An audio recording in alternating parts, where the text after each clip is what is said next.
My guest today has built a career in the messy, high-stakes reality of private equity and distressed assets. He's a veteran of GE who, like Magellan, went out and successfully navigated some of the toughest turnarounds in private equity history. I'm joined by Curt Miller, a senior operating partner at Littlejohn Co and a veteran of Cerberus Capital Management. Curt is classically trained GE, taking those Jack Welch principles and applying them to the chaotic front lines of multi-billion-dollar private equity deals. Today, we break down why you can't just cost-cut your way to prosperity, how to make procurement a strategic lever to an organization, and the secret to making a fortune by simply making a bad company slightly less bad. If you want to see how the pros actually move the needle, this is it. Please welcome Curt Miller.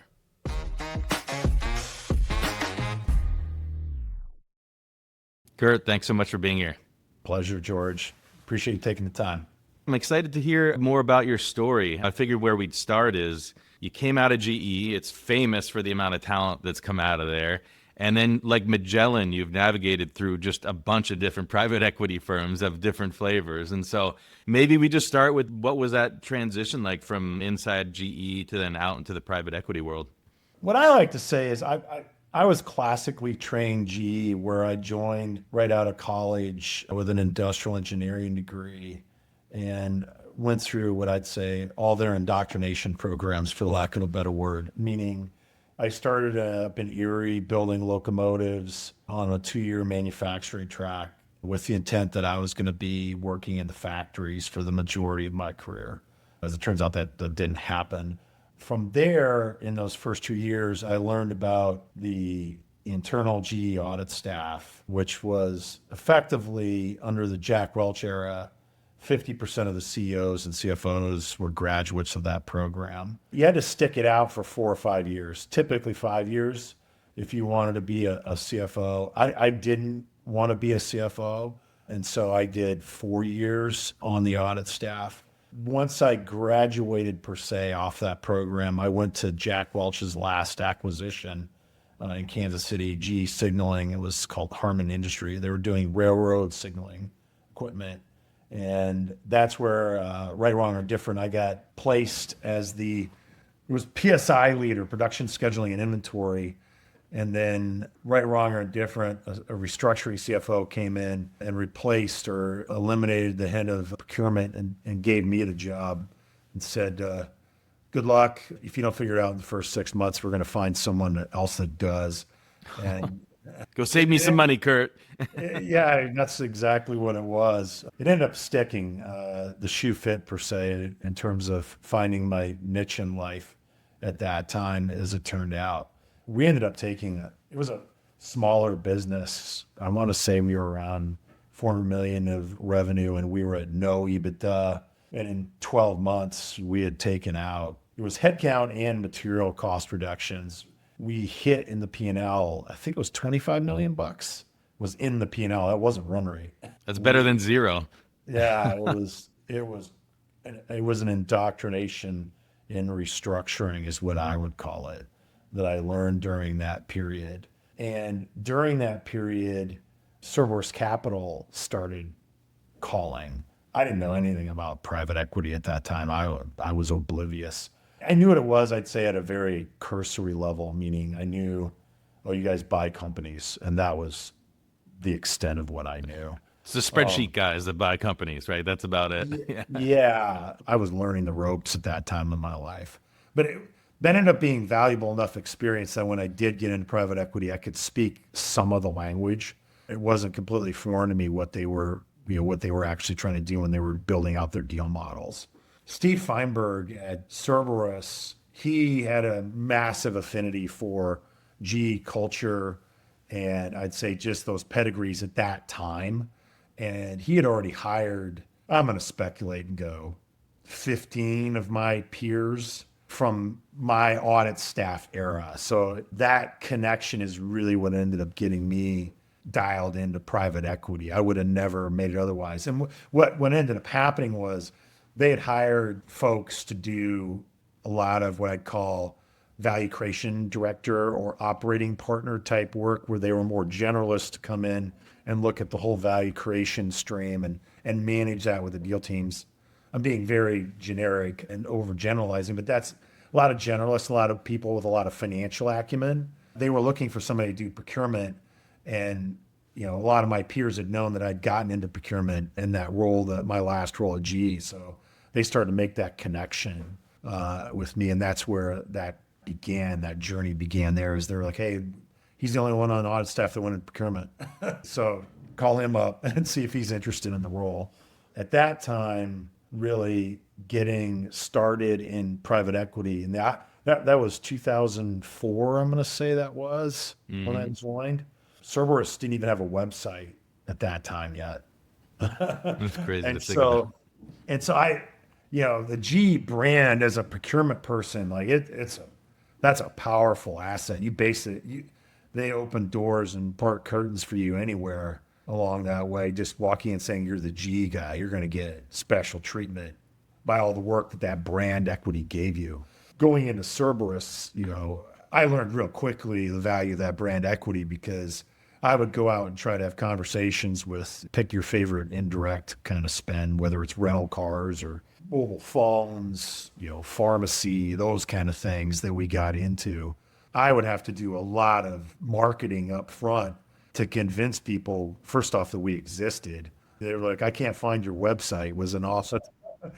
That was a common challenge with it. And also just the contracting structure in private equity for procurement's a bit more complicated, where the private equity firm will not pay the bills of the individual portfolio companies, nor are they going to take any benefits on those. Having to explain that to a myriad of attorneys and salespeople, I'm like, yeah, we're a big, large organization, but we're not going to pay you the bills. That in conjunction with no website would, I ended up burning a lot of calories and learning a lot of lessons along the ways of that to get things. Yeah, tough to build leverage in that scenario. Yeah, it didn't take long, I'd say, but I got that process down pretty tight because I got familiar with these are going to be the questions that are going to be there. And I think 2 years later, Cerberus actually they put out a website then. And that helped enormously in terms, and at that time too, Cerberus started buying bigger and bigger companies. I think when I first started, I want to say I'm going to spitball and go, I think we had like 15 portfolio companies and our aggregate revenue was probably, I don't know, something between 8 and 10 billion at that time. Cerberus typically had invested in distressed assets, and that couldn't have been more polar opposite than a General Electric. Where General Electric, the General Electric was, if you're not number one or two, number two in your market, you're out. So what that meant was many of the companies at G that I worked with, they were high performers, and they were generating a lot of cash, and they were growing. I was lucky in that my training ground, that acquisition at G was really like my first foray into the real world, as I call it, rather than G land, where things were very streamlined. I was one of those first guys on the beachhead there. So that's where I learned like, wow, not everywhere has this kind of access to data or information or quality of talent in terms of financial analysts and procurement talent. So I kind of got indoctrinated, that role really set me up for success when I went into Cerberus, and everywhere was like that. There was a lot of portfolio companies that didn't have established procurement infrastructure, Yeah, so you're building it from scratch. So I know you have an engineering background, right? And then you have this great training at GE. But then as you're moving into these different ventures, there must have been an aspect of faking it till you make it with some of that. Was there? And what was that like for you? Pretty much my whole career, I've been faking it. For sure. What helped a lot, I would say, having that engineering degree and that initial training from a very young age of problem solving and how to approach problem solving, very critical. The G training, though, was paramount in terms of at that time, big things that were happening at G was there was Six Sigma time, which that was really just supercharged industrial engineering is all that was. But it made it real world application, not just textbook like you got in college. That in conjunction with the audit staff, where that was also supercharged problem solving, but also real hands-on balance sheet experience and financial acumen that got ingrained into your brain. That really made me adept at going into any given business, and you're able to look at the financials and get a pretty good handle on directionally, here's what's going on. In particular, like the financials and procurement aren't that complex. It's pretty straightforward that you run into. But even still to this day, after being in this for 20 years, I'm still going in and sourcing categories that I've never done before. I just spent the last couple of years renegotiating food contracts, for a wholesale food distributor. Now you're a hot dog expert out of nowhere, right? Yeah, there was chicken, beef, packaging. I did a lot of then when I say packaging, that's like pizza boxes and donut crates and pie crates. I'd never done any of that before. And really the special sauce is the process that you follow is always the same.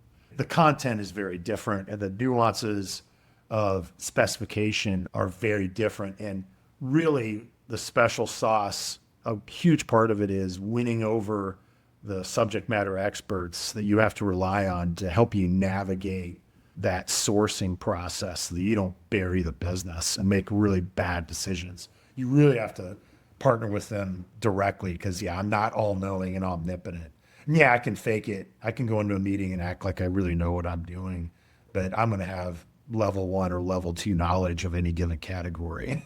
Be like, and I'll often admit to people like, hey, look, really, some of this really isn't my thing. I'm not an expert in this area, but you can pick up on it quick, especially there's always talent in the businesses that know what they're doing, irrespective of if it's a small middle market or if it's even a large global enterprise like a Chrysler or any of those. You're going to find subject matter experts and they're going to be able to help you navigate it. As long as they're willing to help you. Yeah, you're just introducing that operational excellence into their subject matter expertise, right? Yeah. And definitely there's oftentimes I'm screening folks, for different roles and I'll be asked like, define success, whether it's a procurement leader or it's doing this private equity type role. And I've always articulated as, half of it is numbers and you've got to hit your numbers and be successful in driving real value in the space. The other half is they have to want to work with you again. You can't be a bull in a china shop that just runs everyone over and leaves a bad taste in their mouths along the way. That doesn't work. There's a foundation of you have to build credibility on both sides. So oftentimes, I always articulate it like my role as player coach. I don't just advise and tell you what you're doing wrong or and doing right. I'll get in and play ball. I'll show you how it's done. I'll do it. I'll do the actual negotiations. That's great. Yeah, you have to model it. I'm curious then, what has been your strategy, your approach, or your philosophy on how you elevate procurement from this reactive, like, hey, Curt, we need to go save some money, to this is now a strategic lever for the organization? It's interesting, especially in the private equity space. The overwhelming majority of a private equity transaction, those economics are predicated upon growth and revenue growth. It's not predicated on getting cost out of the business. Some are. It kind of varies a little bit by firm. The closer you get to distress, there's going to be much more emphasis on cost out versus, you get to like TPG or even an Ares where they much more a growth investor. It's going to be less prominent and those are more fun too. Yeah. Come on, procurement's fun. It's definitely an easier path per se than having to grind it out. And I've said 1,000 times to deal partners and boards and executive leadership teams, like, you're not going to cost out your way to prosperity. Like, it doesn't work. The way that you end up getting there is like anytime a new portfolio company is acquired, I'll oftentimes confer with the deal team and the executive leadership team on like, where are you guys at in what you need to do and where does procurement lie in relationship to that? Because oftentimes, especially now in middle market, like what I do now, there's oftentimes a lot of structural things that have to happen first, whether that's additions to the leadership team or they're going to be looking to acquire a few bolt-ons very quickly, that they're going to be heavily focused on those things first. typically it might be about 6 months to a year in where I actually am getting boots on the ground and working with that business. But during that time, I will try to do some smaller projects that build credibility with that business, where it's kind of the cross portfolio type programs that I mentioned earlier, where it's, oh, here's mobile phones or desktops or laptops, fleet vehicles, pharmacy. Those are kind of headline ones that you'll come in and demonstrate that, and they'll be like, oh, I didn't realize you could save that much by, the power of the collective. Maybe there's other things we could do for the individual business. That's where you come in and you'll look at more of the direct spends. It's really about building credibility at the right time is how I articulate it. I'm not really a purist on like, oh, we should be starting procurement day one, because from my experience, it's pretty rare that that's the case, that you're really getting that involved. It does happen. There are instances to that. It's probably less than a quarter of the time that that's happening that way, but it does happen. For every one of those times, there's probably 3 or 4 I'm running into a CEO or an executive leadership team that they never really had procurement resources and they don't believe in it either. And so that's where I've got to go.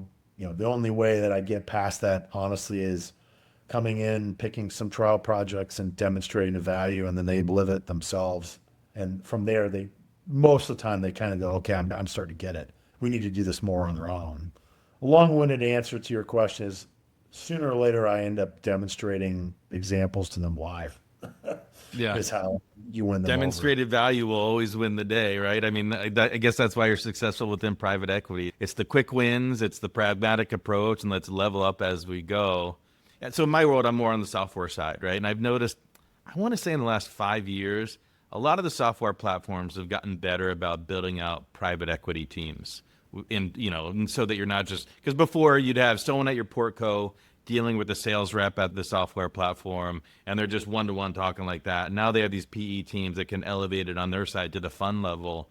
Do you see that across other suppliers, that they're creating these PE teams? Yeah, I mean, I've seen the emergence on the software side for sure.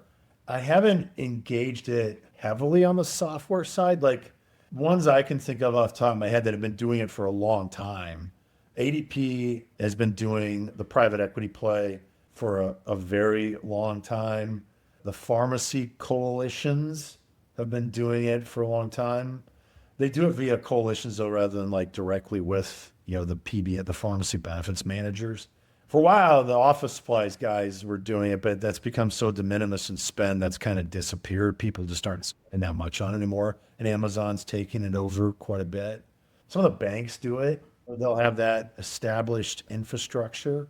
Generally, if you look at, like if you pulled up a Core Trust website, or if you pulled up, if you look at any of the GPOs that are out there, you can see their vendor listing. They're supporting that via their private equity commercial infrastructure group to a certain extent.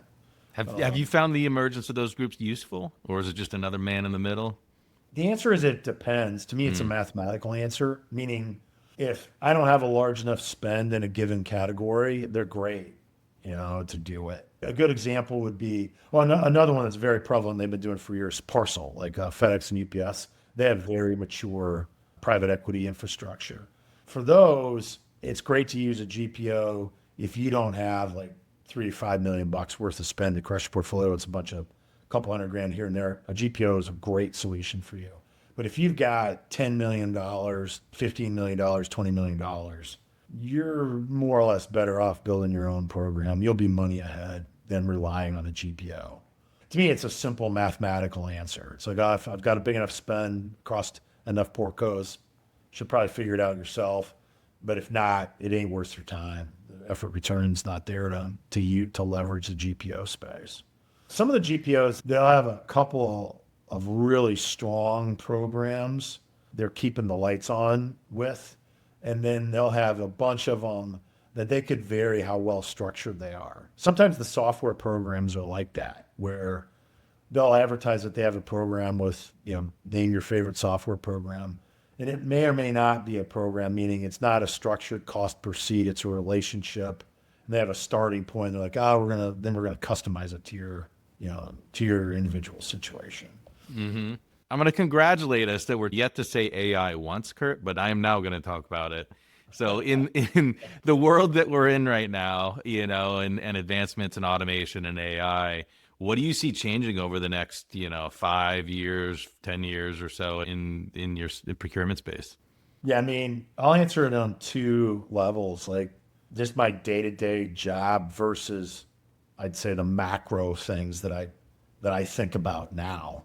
Just day-to-day in my job, I'm probably 2 to 3 times more productive, just in general, in terms of So you get paid 2 to 3 times more then, right? yeah, exactly. But just in terms of, I'd say, simple stuff like contract reviews, vendor research, market analysis, those things that used to, like a contract review could take you, you know, half a day to a day, depending on the complexity of it. And just doing the markups now takes you 15, 30 minutes, lightning years faster than what it was. I haven't seen it mature enough, like on the bid analytics side. When I start looking at it from a procurement standpoint and technologies and procurement across contract management, spend analytics, and e-sourcing, I haven't seen a dominant player really crack the code where it's like the aha moment. But boy, it's changing fast, particularly in contract management and reviewing of contracts and just repository flagging and grading contracts. Like, man, it's moving like light years from where it was. Just think back to the years where you just uncover some contract sitting in a desk somewhere and you're like, hey guys, did you know we're spending X million dollars with this and no one has a clue about it? Yeah, like it's light years beyond that. Like if you look at like what an ironclad does today, what they're able to do with just dumping in a bunch of, 1,000 contracts into their system, be able to step back, not only terms, but just here's your problematic clauses and what you need to change. And it's crazy. It's the Wild West right now when it comes to, I'd say, procurement technologies. On the macro, where I think it's the most disruptive right now is in the software business. Like one person can now do the work of 10 programmers. It's crazy. And I don't think the market has figured out yet what it all means in terms of if you are running a software business, how viable are you going to be in 5 years versus today? I'm not sure yet, especially with how easy it is to use the tools available to a person like me, where I can now do things like I can build my own agents with Python if I wanted to, and it'll walk you through the steps to do it. It's incredible how advanced that is. It's going to be a brave new world in short order. Yeah, and you're the perfect persona for it. I talk about it all the time. It's like that person with the wealth of experience and all the pattern recognition. Like that's the person you want having AI building the tools, right? Oh, yeah. Yeah. I mean, it's going to be interesting, the younger generation, how they're going to build their skill sets. There's part of me that goes, on one hand, with the right younger talent in the hands of a young, aggressive, hungry person that wants to learn a ton. I kind of look at it and go, they're probably only going to be that much smarter, that much faster than we were in terms of that accessibility. That's kind of the bright side. Probably where there's the challenge is going to be like, how much is it going to inhibit actually knowing stuff? And like you mentioned, seeing the pattern recognition. It's going to be interesting to see what it does. Well, yeah. That's a great sneak peek to an upcoming episode where I'm talking to a venture capital gentleman about are apps dead and what is going to happen with the younger talent that's out there. Yeah. I look at it just even basic apps to, you look at, or to like a Salesforce, those enterprise solutions. It's going to be very different, I think, how it affects those business models. Like anything else, I can act like I know what I'm talking about when it comes to that space, but I don't know it well enough to, I'd say really, right? My crystal ball is going to be pretty fuzzy the further out it gets. I just know that to stay relevant and stay competitive, you've got to embrace it and figure it out because somebody else they're going to figure it out. Yeah. I mean, I know the software space fairly well and I don't have the answers, that's for sure. It's just a staying on top of it as fast as you can. It's interesting because you look at the macro employment statistics, you don't see it yet in like massive layoffs that are attributed to AI. The most recent employment stats that came out that I dug into it just a little bit because I was curious. You didn't see as much of it being attributed like, oh, this is all driven by AI. I think we're still kind of in this phase of nobody trusts it enough to say, I can just completely change this department. I think they're still going, that's making the good people more efficient, or it's making everybody more efficient yet. But I don't know if the full, and also just the quality of the outputs, it's still like 80% accurate. There's still a lot of hallucination going on where it's like, I can't just take that output and use it. There still needs to be quite a bit of human intervention. But that window is going to close. Yeah. I just don't know when. Yeah, it will. And, I think, a big hurdle to be crossed is, I think a large portion of the economy is still just centered around hours, right? Like trading hours for money. And like, how do you shift that much stuff to being more outcome based? Because it's got to become outcome and results based, right? Yeah, it does. It does. And there's a lot of times when I'll talk to a variety of different startups in the procurement space. They'll infer it a lot on how many science experiments they're doing versus pragmatic, value-driven outcomes. Anymore, when I'm talking to any given, call it procurement startup, I'm trying to vet like, so you're actually going to have value-added outcomes that are going to be generating revenues, or is this? It's a really cool science experiment. There's a lot of science experiments out there. They're fascinating. They're interesting to get a handle on. But when you start putting your business leader head on, it's like, I'm struggling to see the economics here where this really drives it. And that's where my comments earlier in the Wild West, it's like, I haven't seen the code cracked yet. It's getting there. It's going to happen, but not yet. Yeah. Well, that's why I love private equity. It's all about outcomes and value, and in that, things don't need to be overly complicated, right? No.